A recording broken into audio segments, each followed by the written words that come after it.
అందరికీ నమస్కారం అండి. తలక్రిందులుగా దర్శనమిచ్చే శక్తీశ్వర ఆలయాన్ని గురించి ఇప్పుడు మనం తెలుసుకుందాము. ఒక్కొక్క దేవాలయంలో శివుని రూపాలు ఒక్కొక్క విధంగా ఉంటాయి. సాధారణంగా ప్రతి శివాలయంలో శివుడు లింగాకారంలో మనకు దర్శనమిస్తాడు. ఒక ఆలయంలో మాత్రము శివుడు శీర్షాసనంలో అంటే తలక్రిందులుగా మనకు దర్శనమిస్తాడు. అది కూడా ఎక్కడో కాదు. మన తెలుగు జిల్లాలోనే ఈ దేవాలయం ఉంది. ఈ శివలింగాన్ని దర్శించుకోవాలంటే మనము భీమవరానికి దగ్గరలో ఉన్న యనమదురుకు వెళ్ళాలి. ఇక్కడ శివలింగం ఆకృతి తలక్రిందులుగా శీర్షాసనం వేసిన శివుని రూపంలో దర్శనమిస్తుంది. అంతేకాకుండా పక్కనే పార్వతీదేవి ఒడిలో 3 ఏళ్ల పసివాడైన సుబ్రహ్మణ్యేశ్వర స్వామిని పెట్టుకొని కూర్చొని ఉంటుంది.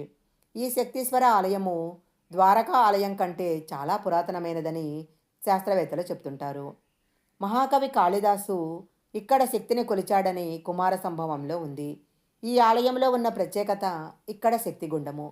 ఎంతో పవిత్రమైన ఇక్కడ శక్తిగుండంలోని నీటితోనే స్వామివారికి నైవేద్యాన్ని తయారు చేస్తారు. స్వామివారికి ఈ గుండంలో నీరంటే చాలా ప్రీతి అని చెప్పటానికి నిదర్శనంగా ఒక చిన్న కథ కూడా ప్రాచుర్యాన్ని పొందింది. ఒకసారి ఈ గుండం చుట్టూ ప్రాకారం నిర్మించటానికి గుండంలో ఉన్న నీరంతా తోడేశారు. ఆ సమయంలో నైవేద్యం తయారు చేయటానికి పక్క ఊర్లో ఉన్న చెరువు నుంచి నీళ్లు తెచ్చి నైవేద్యం చేద్దామనుకుంటే ఎంతసేపటికి అన్నం ఉడకలేదు. అప్పుడు మళ్ళీ శక్తిగుండంలోనే చిన్న గొయ్యి తీసి నీరు ఊరాక ఆ నీటితో అన్నం వండితే వెంటనే అన్నం ఉడికింది.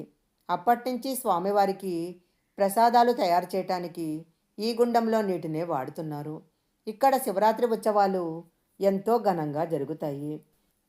ఈ శక్తీశ్వర ఆలయంలో పార్వతీ పరమేశ్వరులు ఇలా ప్రత్యేకంగా వెలయటానికి ఒక పురాణ కథ ఉంది. యమధర్మరాజుకు ఒకసారి తను చేసే పని మీద విసుగొచ్చింది. పైగా ప్రజలంతా ఆయన పేరు చెప్తేనే భయపడిపోతున్నారు. వెంటనే యమధర్మరాజు శివుడి కోసం ఈ ప్రాంతంలోనే తపస్సు చేశాడు. శివుడు ప్రత్యక్షమై భవిష్యత్తులో యమధర్మరాజు ఒక రాక్షసుడిని చంపిన తర్వాత తమనిక్కడ ప్రతిష్ఠిస్తాడని, తమని గనక దర్శించిన వారికి దీర్ఘరోగాలు ఉంటే సత్వరం నయమవుతాయని, ఆరోగ్యంగా ఉంటారని, యముడంటే ప్రాణాలు తీసేవాడే కాదు, దీర్ఘకాల రోగాలను నయం చేయగలవాడు అని కొనియాడేటట్టు వరమిస్తాడట. పూర్వము ఈ ప్రాంతాన్ని యమునాపురం అని పిలిచేవారు. ఇక్కడ శంబిరుడును ఈ ప్రాంతంలో శంబిరుడనే రాక్షసుడు ఉండేవాడు.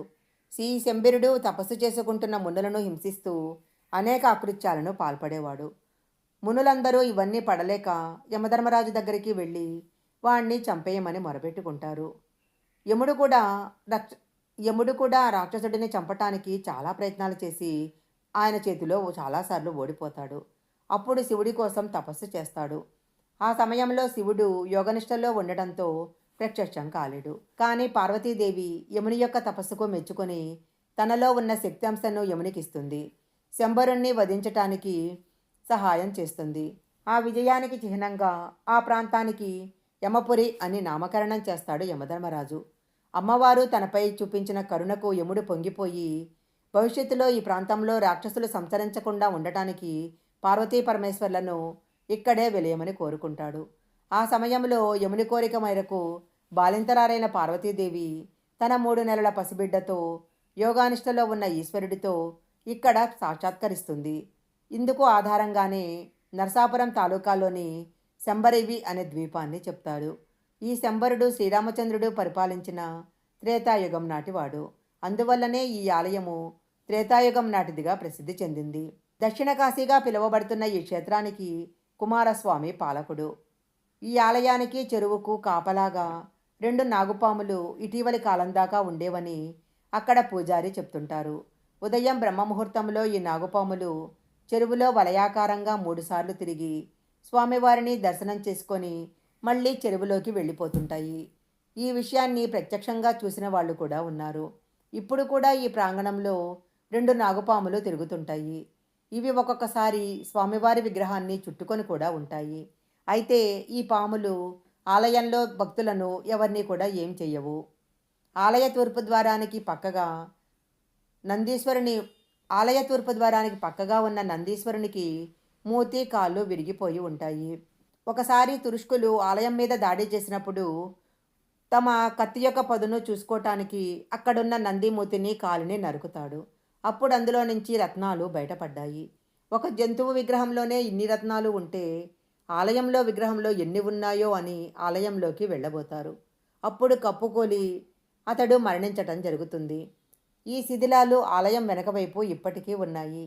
పంచారామాల కంటే పురాతనంగా చెప్పబడే ఈ ఆలయాన్ని గురించి, శక్తీశ్వరుని గురించి మహాకవి కాళిదాసు తన కుమార సంభవంలో 68 శ్లోకాలలో స్తుతించాడు. భోజరాజు కూడా ఇక్కడికి వచ్చి పూజలు సలిపినట్లు, మహాకవి కాళిదాసు అనేకసార్లు ఇక్కడికి వచ్చి శక్తిని పూజించినట్లు కూడా ఆ గ్రంథంలో స్పష్టంగా చెప్పబడింది. శ్రీనాథ మహాకవి రచించిన కాశీఖండంలో కూడా ఈ ఆలయ ప్రసక్తి ఉన్నది. శంబరుని వధానంతరము యమునికి పార్వతీదేవి ఇచ్చిన వరప్రభావంతో ఇక్కడ శక్తికుండంలో స్నానం చేసిన వారికి అపమృత్యు భయం ఉండదని, అకాల వ్యాధులు రావని, దీర్ఘకాలంగా పీడిస్తున్న రోగాలున్న వాళ్ళు ఈ కుండంలోని నీరు గనక తాగినట్లయితే రోగాలు నయమవుతాయని భక్తులు నమ్ముతుంటారు. ఈ ఆలయానికి చేరుకోవాలంటే భీమవరం నుంచి బస్సులో కానీ ఆటోలో కానీ చేరుకోవచ్చు. ఇక్కడ ఎలాంటి లాడ్జింగులు ఉండవు. చాలా చిన్న పల్లెటూరు కావడంతో ఇక్కడ ఎలాంటి వసతులు ఉండవు. ఈ వీడియో కనుక మీకు నచ్చినట్లయితే లైక్ చేయండి, షేర్ చేయండి. ఇలాంటి మరిన్ని వీడియోల కోసం మా ఛానల్ సబ్స్క్రైబ్ చేసుకోండి. పక్కనే ఉన్న బెల్ ఐకాన్ని యాక్టివేషన్ చేసుకుంటే మేము పెట్టే వీడియోలన్నీ కూడా మీకు ముందుగానే నోటిఫికేషన్గా వస్తాయి. మరొక మంచి వీడియోతో మళ్ళీ కలుసుకుందాము.